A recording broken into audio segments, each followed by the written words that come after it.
ناروں کا بائیکاٹ ہے کیا اترولہ میں؟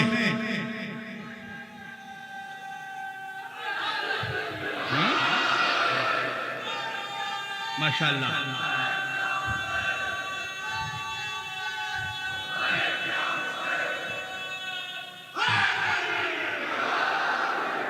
یہی تو نعرہ حیدری ہماری پہچان ہے نا میری جان.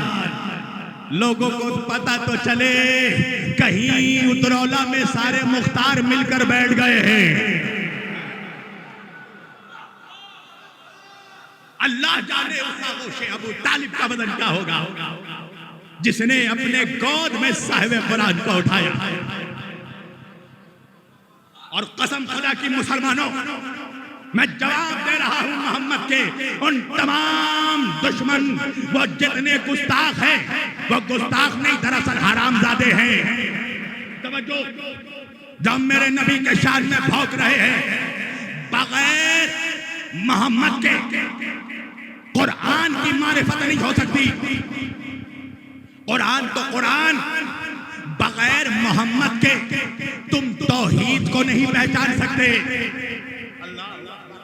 اور یہ میرا جملہ نہیں ہے، یہ خود توحید کہہ رہا ہے، توحید کہہ رہی ہے. اللہ خود فرماتا ہے حدیث قدسی میں، کنتو کنزا مخفیا. اللہ کہہ رہا ہے میں ایک چھپا ہوا خزانہ تھا. حالانکہ اگر میں اپنے مولویت کی بقرادی پہ آ جاؤں نا تو ترجمہ چھپا ہوا نہیں ہوگا، لفظ ہے مخفیاً، چھپایا ہوا خزانہ تھا. اللہ اکبر، اللہ اکبر. مگر بہرحال میں اسی ترجمے سے اتحاد کرتا ہوں جو عالم اسلام کے تمام مولوی پیش کرتے ہیں. اللہ کہنے لگا کنتو کنزا مخفیا، میں ایک چھپا ہوا خزانہ تھا. فَحَبَبْتُ، میں نے چاہا، ان اعرفو، اپنے آپ کو پہچنواؤں. اللہ کہہ رہا ہے میں نے چاہا اپنی معرفت کرواؤں، اپنے آپ کو پہچنواؤں. تو کیا کیا میں نے؟ اللہ کہہ رہا ہے وَخَلَقْتُ الْخَلْقَ، میں نے ایک خلق کو خلق کیا.